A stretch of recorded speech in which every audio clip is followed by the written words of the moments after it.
Hello, this is Mike, NoStressMike.com. I want to talk a little bit more on gold and silver. Because I keep hearing people talk about how it's you can't eat gold and silver, and people don't understand that it's got its place, just like everything else does. But if you don't have it, it's not going to work. And if you don't have it, that's going to cut your options down a lot on whatever it is you're trying to get done. And it's the gold and silver thing. I keep trying to tell people, learn to give, how to give gifts, because I give a lot. And I'm not saying I give a lot of gold and silver, but I do give gold and silver. But I've had to learn how. It's a skill. Giving is a skill. So that's why you're right back to start finding things that you can give that people like and learn how to give it. I mean, start easy ones, but with a tip. Giving it as a tip in a restaurant or something like that. But it's something you need to learn. Now, like I say, I still use gold and silver. I told you I had a root canal and I had a cap on the thing. Cleaned my teeth. Did the whole works on this thing, and it was. He ended up charging me $125, and I always say you don't take something for nothing, and $125 for all that, I felt bad. There was no way I was going to take it for $125. So I ended up giving him gold and silver, and so and by doing that, if I would have given him $1,000, he would have looked at me as a gringo chump. But by giving him gold and silver,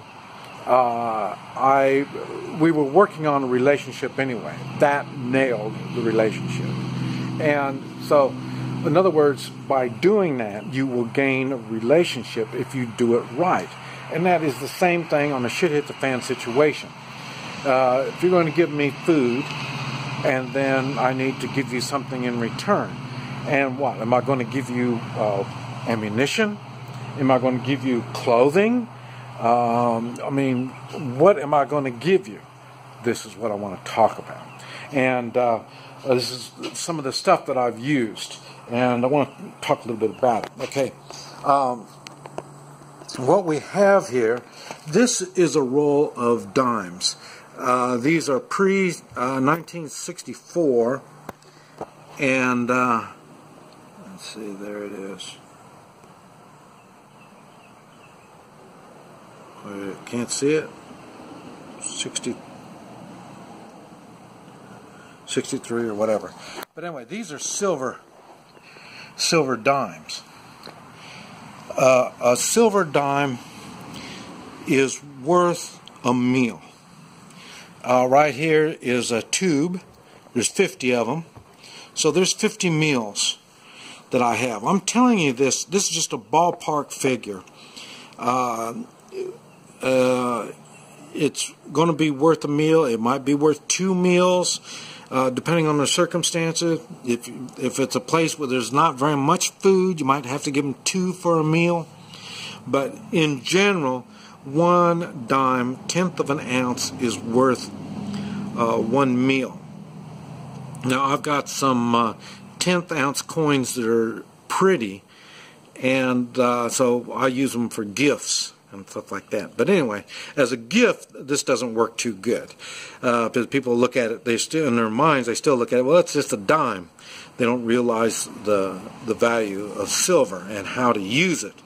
So that's would be a little different on that. Now, right here is a 1 ounce, and it's let's see, Canadian maple leaf, 1 ounce, and this is what you would buy something big for. like say a gun, a car, a motorcycle, no telling what it is. Oh yeah, going back to these, well, here's an example. These are 1/10 ounce gold. See, there's, and that's not, the dime really isn't a whole 1/10 ounce, but that's what they figure on. It's got alloys along with it. Now that gold is pure gold. And what that is, it's Cougaran, South African Cougaran. There's the front of it. There's the back of it. They're really not that good looking. What I like about them is the name, Cougaran. Anybody knows anything about any gold at all has heard of a Cougaran. So not only I'm going to give you a Cougaran such that you heard of, but like I said, not only am I going to give you gold, but I'm going to give you a Cougaran. And so that's why I have those. I wish I would have got more 1 ounce Cougarans. I say the Canadian maple leaf isn't near as impressive as the Cougaran, especially in the 1 ounce. So, but anyway, that's the size of the Cougaran, 1/10 ounce gold. Now, if you have that 1/10 ounce gold and it's like that in a tube, you got 50 of them, 50 of the 1/10 ounce gold. 1/10 ounce gold is a ballpark figure, figuring it should be about a week worth of shelter and food. So that's why the 1/10 ounce is really something. And like I say, so that would be impressive if you have a tube of those. And these run about $150 right now. Anyway, they're running about $150 for 1/10 ounce. So you get 50 of them. You're going to have a year's supply of food and shelter. And then there's the 1 ounce silver. Now, I mentioned, and it's the same thing with the 1 ounce gold and 1 ounce silver. I mentioned that I'm starting to reevaluate the 1 ouncers, and the reason is there's so many fake ones out there. And talking about fake, that's what this one is. I just got it in. It's fake. And I got it so I can compare. I don't have any fake. This is the first fake one I got. And I want to be able to compare it with the real stuff. And so I know I can find out exactly what it is. Now, if you're thinking about trying to give fake to somebody on a shit hit the fan situation, that could be a death. In other words, if somebody tries to pass off fake gold and silver to me in a shit hit the fan situation, that would put you on the kill list. Now, whether I will kill you or not depends on a lot of stuff, but you will be on the dead list. You don't want to offer or try to push fake stuff on people. And but anyway, that's why I've got away from the bigger ones. It's not worth it for them to reproduce the small ones. So that's why I've gone more to the small ones. I've been getting more and more small gold and silver. And now I've got plenty of silver on the tubes. I got tubes and tubes of dimes. So that's no problem. So, but like I say, the the gold is what I'm starting to pick up now. And but anyway, this is something you need to consider, and that's why it's always good to learn how to get how to tell the real from the fake gold and silver.